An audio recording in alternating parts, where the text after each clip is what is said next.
Veja, quando o cavalo selado passa na sua frente, você pega, você monta no cavalo. O Bahia teve, esse ano, muitas oportunidades.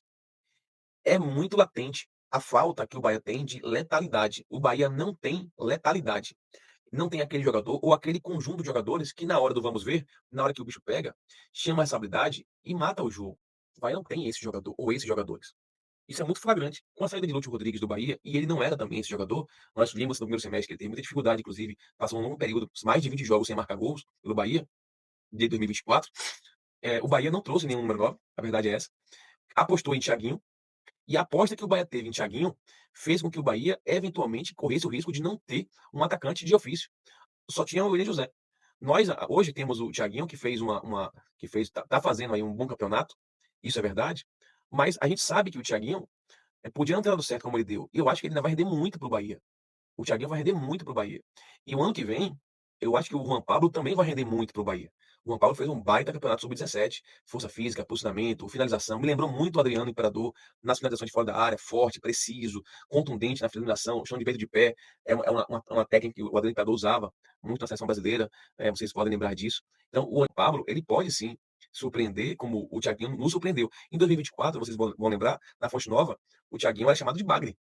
Era chamado de Bagre. E nós sabíamos que o Thiaguinho eventualmente podia ter comprometido ali o seu futuro, né, no Bahia. Ou ele esteve a pique de comprometer o seu futuro, mas ele acabou acontecendo. Ou melhor, o Thiaguinho está se desenvolvendo muito rápido, muito mais rápido do que nós esperávamos que ele fosse desenvolver. Então, isso tudo é para mostrar que o Bahia não tem letalidade. O Bahia tem um cara extremamente cerebral, que é Everton Ribeiro. O Rodrigo Nestor é um bom jogador, mas não é um jogador que eleva patamar, eleva nível. O Michel Araújo é um bom jogador, mas também não é aquele jogador que eleva nível, patamar. Não é um extra classe, digamos assim. Então, o Bahia tem bons jogadores, mas não tem jogadores de extra classe. Ah, Flávio, hoje nós não temos um número 9 de ofício, né? Mas você pode ver no futebol brasileiro que nós temos o Roque, né? O Vitor Roque do Palmeiras, que veio do Atlético Paranaense e foi contestado no primeiro semestre do campeonato, mas depois acabou acontecendo. Né? O Flávio Lopes é um bom jogador, mas não é um jogador, por exemplo, que o Palmeiras coloca como titular, né? Como se fosse o nosso Everaldo. Ontem a gente teve uma conversa com o Tedes, com a turma, e a gente chegou a discutir sobre se Everaldo fazia ou não falta ao Bahia. E essa é uma boa pergunta que vocês devem se fazer. Um número 9 de ofício, como o Everaldo, por exemplo, fazia falta ao Bahia? Faz falta ao Bahia? Que tipo de número 9 o Bahia precisa? Porque o falso 9 o Bahia já tem, que é o Cauli.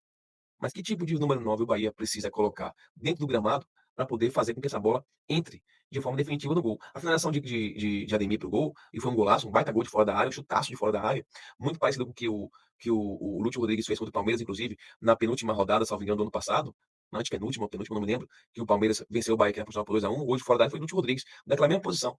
Foi um baita tirambaço.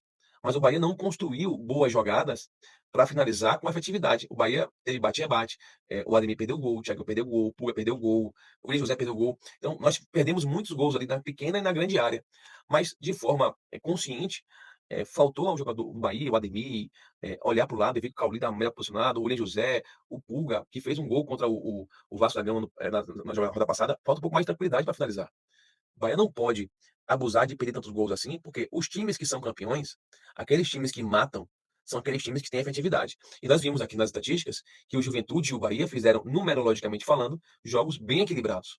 Então, eu não concordo com a leitura que o Rogério Ceni fez em relação a que o Juventude não teria tido oportunidade de gol. Eu acho que todo o do Bahia chega um momento ali do segundo tempo, tá pedindo pro jogo acabar, pelo amor de Deus. Acaba, pelo amor de Deus.